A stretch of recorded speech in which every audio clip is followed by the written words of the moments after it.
Durant plusieurs milliers d'années, il n'y avait pas de monnaie, juste la comptabilité des dettes des uns et des autres et des communautés entre elles. Ce n'est que beaucoup plus tard, environ 700 ans avant Jésus-Christ, que des souverains ou des castes régnantes ont imposé l'usage de monnaie comme moyen d'échange, sous la forme d'un objet dont ils s'attribuaient l'exclusivité de la production. Ils émettaient la monnaie, généralement des pièces d'or, d'argent ou de cuivre, payaient leurs soldats avec, et menaient des guerres pour conquérir de nouveaux territoires. Pour se procurer nourriture et équipement, les soldats imposaient par la force aux paysans et aux marchands cette monnaie comme paiement. Le pouvoir récupérait ensuite de cette monnaie lors de la perception des impôts. Comme tout le monde devait disposer de monnaie pour payer les impôts, elle devenait rapidement la monnaie officielle. Elle était acceptée comme paiement et elle se diffusait dans la communauté. Le pouvoir pouvait donc acheter nourriture, marchandises et richesses grâce à la monnaie qu'il produisait lui-même. Tant que l'on avait une dette, on n'était pas libre. On risquait de devenir l'esclave de son créancier ou d'être emprisonné si on ne s'acquittait pas de l'impôt. C'est la servitude pour dette. Et c'est pour ça qu'une monnaie employable pour payer une dette ou un impôt a un pouvoir libératoire. La monnaie a donc été créée par des castes régnantes, des souverains, pour extorquer une partie de la production des populations, vivre et s'enrichir sans travailler. C'est par ce principe que des empires se sont bâtis. Historiquement, le troc n'était pratiqué que durant les périodes de chaos et de conflits, lorsque la monnaie venait à manquer. Au Moyen Âge, avec le développement du commerce, les métaux précieux comme l'or ou l'argent étaient devenus une monnaie internationale. Il était risqué de posséder et transporter ces métaux précieux. On risquait de se les faire dérober. À partir du XVIIe siècle, les marchands de Londres et de Stockholm commencèrent à confier la garde de leurs métaux précieux aux orfèvres, les négociants en métaux précieux. En échange, les orfèvres leur donnaient un reçu, un certificat de dépôt nominatif qui permettait à son détenteur de récupérer à tout moment son métal précieux. Lors des retraits, les orfèvres demandaient une petite somme pour le service de stockage rendu. Les boutiques des orfèvres devinrent des coffres fort bien gardés. Puis ces certificats sont devenus non nominatifs. Il était simplement inscrit dessus le poids de métal précieux qu'ils représentaient.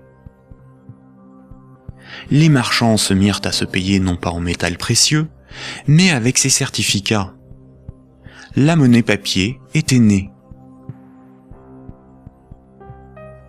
Les orfèvres constataient que les marchands laissaient leurs métaux précieux dans leurs coffres. Ils eurent donc l'idée de prêter ces métaux précieux à d'autres marchands pour développer leur commerce. Mais plutôt que de prêter les métaux précieux entreposés dans leurs coffres, les orfèvres émettaient des certificats papier. Quand les marchands remboursaient leurs dettes, ils rendaient les certificats et versaient un intérêt. Les orfèvres se mirent à imprimer bien plus de certificats que de métaux précieux disponibles dans leurs coffres. Cette pratique leur permit de s'enrichir en multipliant les intérêts perçus. Quand les certificats étaient rendus aux orfèvres, ils étaient détruits. Comme le papier monnaie échangeable contre des métaux précieux était accepté par les marchands comme paiement, les orfèvres pouvaient en imprimer pour leurs propres dépenses et achats. Tant que les emprunteurs et déposants ne venaient pas tous au même moment demander l'échange de leurs certificats contre l'équivalent en métal précieux, leur petit tour de magie pour s'enrichir restait secret. Aujourd'hui, les métaux précieux sont remplacés par la monnaie centrale. Avec l'avènement de la République et de la démocratie, c'est l'appareil législatif qui rédige la loi au nom du peuple, et l'État, la nation, fait fabriquer sa propre monnaie par la Banque centrale. La loi dit que tout citoyen est obligé d'accepter non pas des métaux précieux, mais de la monnaie de l'État comme règlement d'une dette. C'est ce qui donne son cours légal à la monnaie de l'État. Cette monnaie est dite fiduciaire, du latin fiducia, qui veut dire confiance. Sa valeur est liée à l'assurance qu'on peut échanger des biens et services avec cette monnaie. Rappelez-vous, quand un marchand déposait des métaux précieux chez l'orfèvre, il lui donnait l'équivalent en certificat de dépôt. Plus tard, le marchand pouvait retourner chez l'orfèvre et récupérer ses métaux précieux contre ses certificats. Aujourd'hui, quand le client d'une banque dépose des billets sur son compte, la banque le crédite.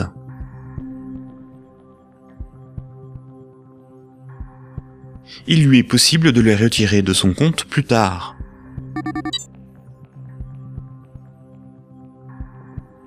La monnaie secondaire, ou monnaie scripturale privée, est l'équivalent des certificats de dépôt des orfèvres.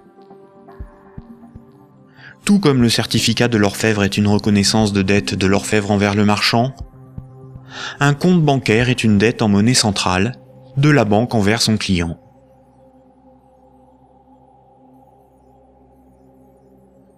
Du temps des orfèvres, quand les marchands se payaient en métaux précieux, c'est comme lorsqu'aujourd'hui, on paie les commerçants avec de la monnaie centrale, des billets de banque.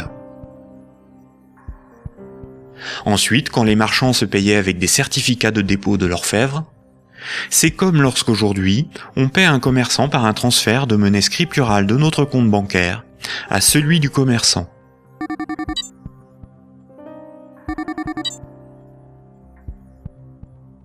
Rappelez-vous aussi que quand l'orfèvre faisait crédit, qu'il prêtait des métaux précieux, il émettait bien plus de certificats de dépôt que de métaux précieux disponibles dans ses coffres. Quand les marchands le remboursaient, il détruisait ces certificats. C'est la même chose aujourd'hui avec la monnaie scripturale privée. Quand une banque accorde un crédit, elle crée de la monnaie scripturale sur un compte à partir de rien. Et elle en crée bien plus qu'elle ne dispose de monnaie centrale dans ses coffres.